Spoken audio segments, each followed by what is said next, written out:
So for the second demonstration, we're going to do a similar inky background, but using distress ink and distress oxides this time. And again, I'm starting off with a whole A4 sheet, because while you're doing this, you might as well just cut what you need and save the rest for another project. And we're going to focus on using the stamp sets. We're going to build up a background and have a little tiny focal image. So I've got some of my favourite colours. Just recently discovered Rusty Hinge and Fossilised Amber. I have had that a long time, but pumice stone and antique linen are colours that I go to a lot. And I'm just going to smoosh a bit of ink on my block here. It may well have a bit of contamination from pixie powders, but we'll cross that bridge when we come to it.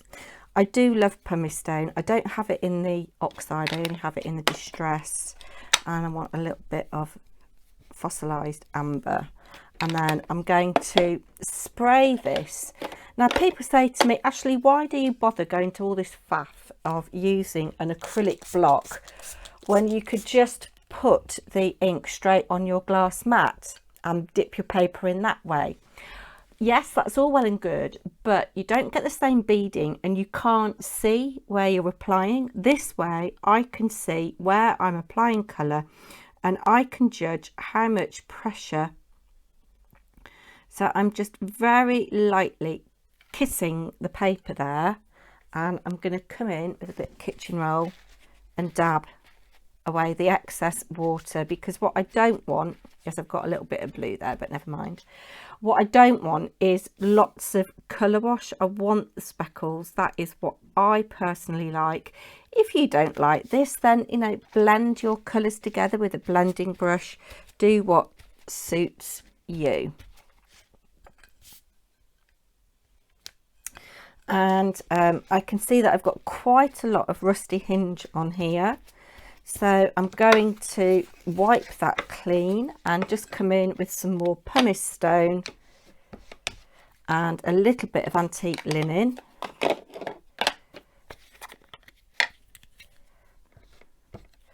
And perhaps just a little bit of fossilised amber. We're just doing a light background here because we're going to build up more texture and more layers through our stamps, and perhaps a little bit of stenciling. Now I've actually probably put too much water on here, and I am going to get some watercolour splodges, but I'm okay with that. I shall cut the bits that I want. The bits that I don't want I shall use for something else. And actually what I might do here is just come in with a smaller block and just some discreet colour. So I think a little bit more pumice stone with just a tiny little bit of Rusty Hinge, like so. My pumice stone is very old, so it's quite dry. I'm just going to come in where I've got a little bit of space.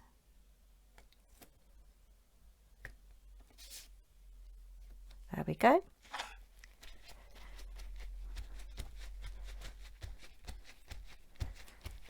There.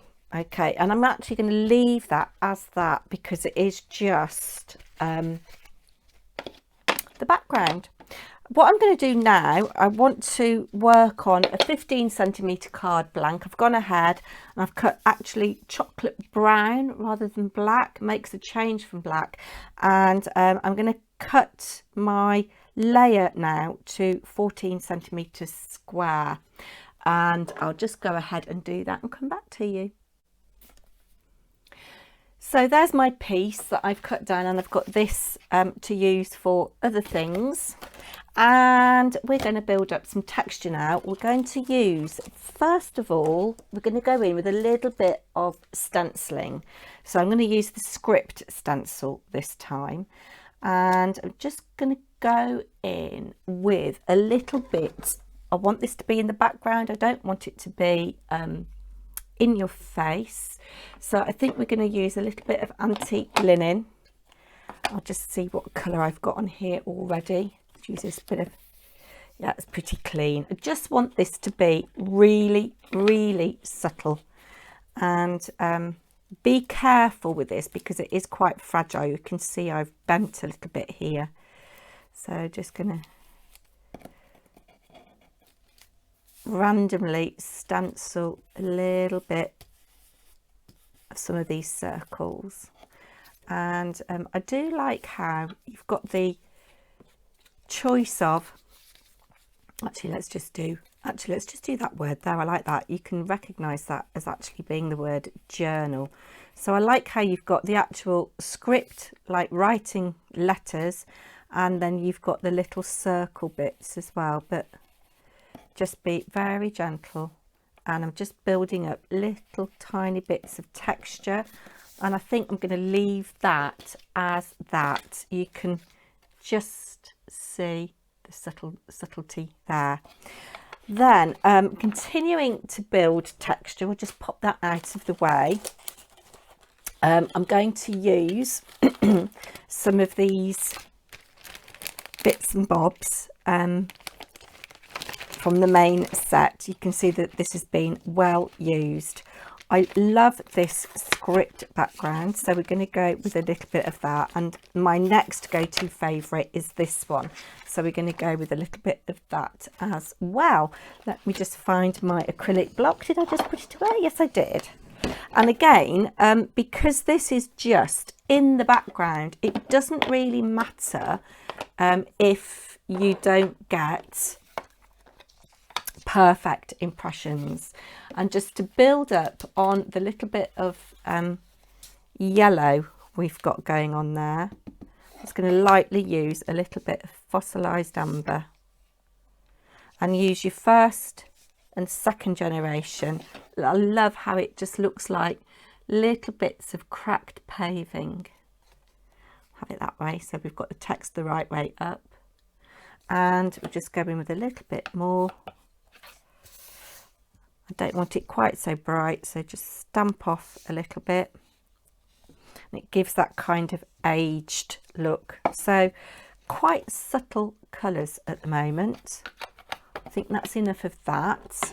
I'm going to come in with a little bit of rusty hinge now. I think I'm just making a bit of room, moving my pumice stone out of the way. We'll swap this over and just see that looks the right way up, and I'm going to stamp the whole of this, but then just stamp off lightly on my scrap paper, and then just little bits here and there, just overlaying what you've done. So you can see we're building up texture with a couple of those. And then the last thing for my background, this little thistle is one of my favourites. It's already mounted onto my block.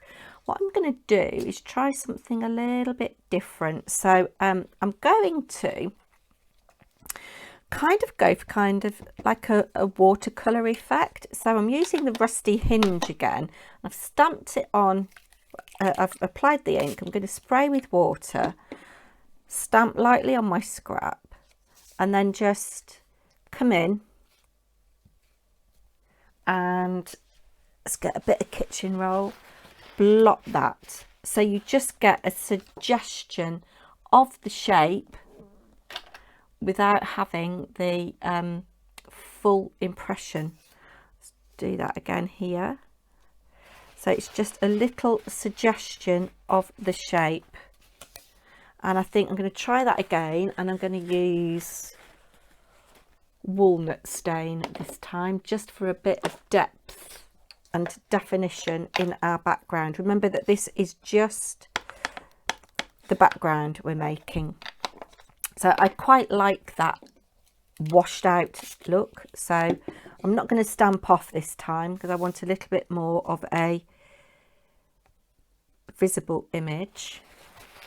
And we're just adding a little bit more depth of character, or colour rather. And because I'm using oxide,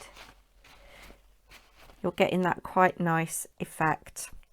just dry my block, reapply this on here,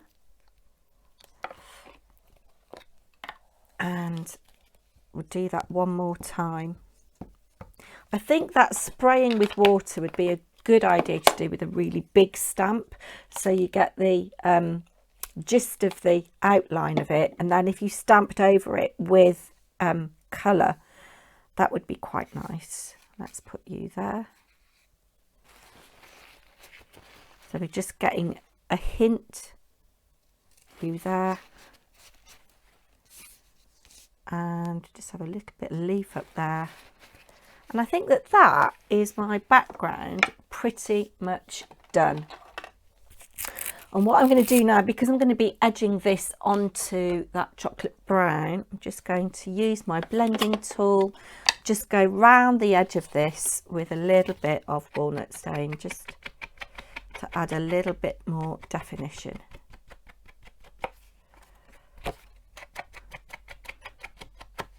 And don't forget, this is just a background, so you don't need to go mad.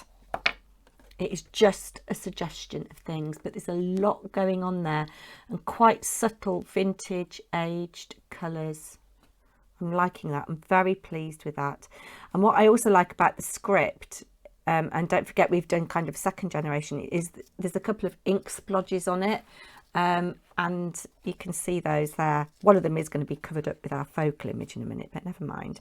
Do I want to add anything else? I was going to. I did a sample that used a similar background to this, and this here offsetting, but I think actually I'm going to step away. I think card making, some of it is all about knowing when to step away, isn't it? So that is that. What I'm going to do now, I'm going to go back to those scraps that we created, and I'm going to add a bit more texture to this. Yes, I am. Let's come back in with the script, and we'll have a little bit of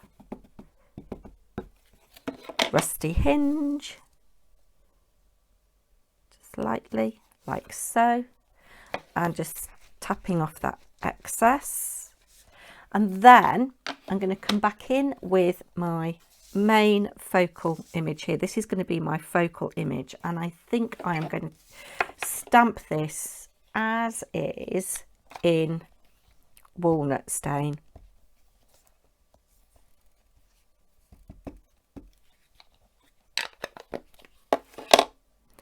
Like so.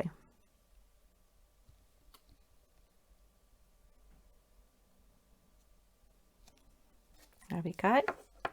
Quite subtle, quite subtle. And what I'm going to do now, I'm going to add some clear embossing powder to this. Now my clear embossing ink is really dirty and is not giving me nice results. So I thought, what if I just apply the clear embossing powder straight to the card and heat from underneath? Would that work? And it appears that it does. Let me just find a bit of paper. Hold on a moment. I am drowning in mess here, if you could see behind me. Right, okay, here we go. So I've got some tweezers and I've got some clear embossing powder.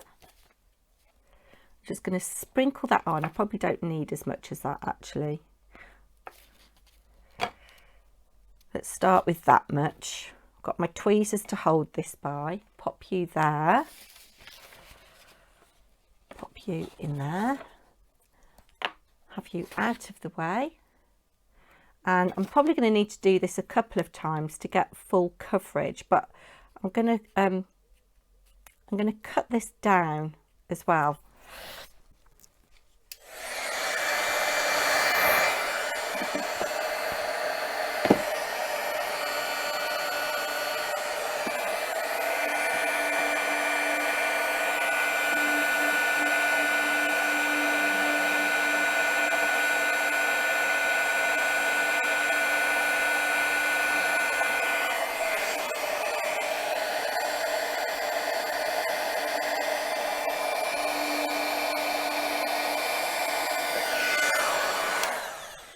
So you can see that the powder has melted and given that glossy look, and I'm going to just finish that off camera. So you can see how that has given a really nice, crisp, clean, glossy effect without using the embossing ink.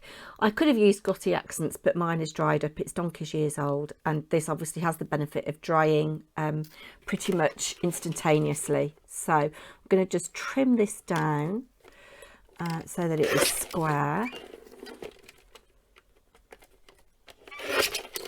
And you might get a bit of cracking, but again, I don't mind that because it adds to the kind of aged effect. How big do we want this? I think 6 centimetres is about right.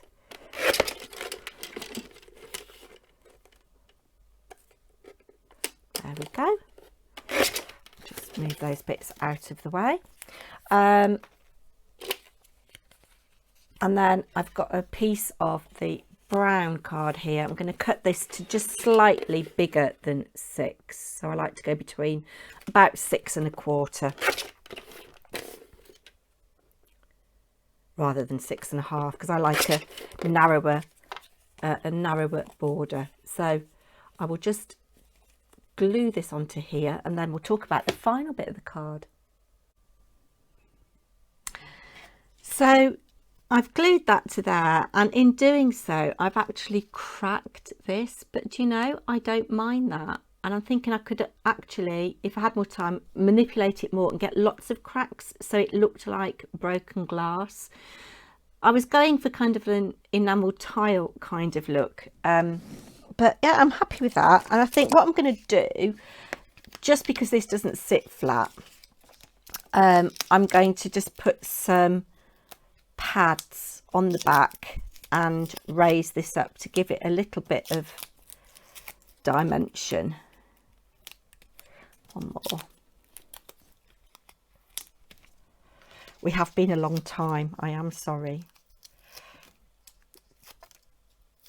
There we go. And because I'm not very good at centering things, I'm going to not attempt to center this and just kind of have it at the top like so.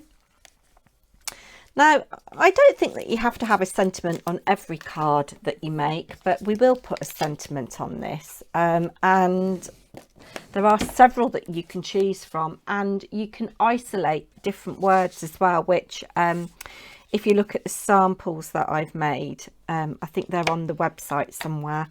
You will see that in the folio that I made, I did that, but we're going to use walnut stain. And we're just going to stamp on some of our background, love nature and be happy. Have that there like so. And in the first card that I made, I talked about tearing. So we're going to do that for a kind of rustic look.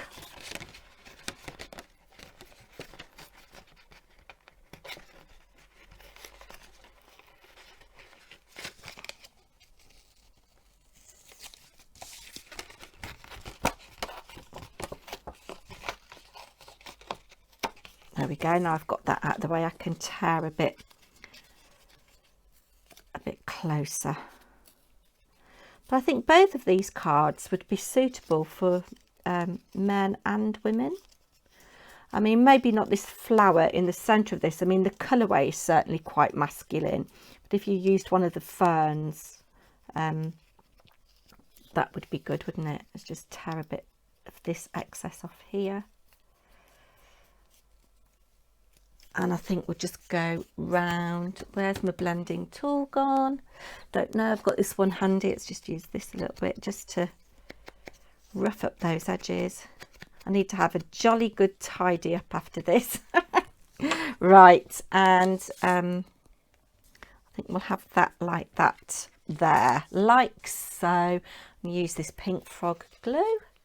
And then I'm just going to do one little thing. I'm not very good at thinking about the inside of a card, but we've got something that we can do very quickly and simply. that will just zhuzh up the inside, and I'm going to kind of offset that like that there, so you get to see a little bit of everything. I've got a stencil brush here with a bit of yellow on it. Shall we use the orange? We'll have a look and see. I'm not applying any extra ink to my brushes. I'm just using what's on there, but just in the corner at the bottom here, we're going to just add a little bit of ink just to pick up on those colours that are on the front.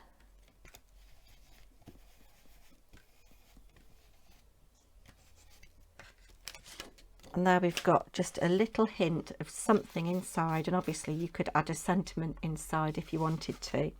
So there are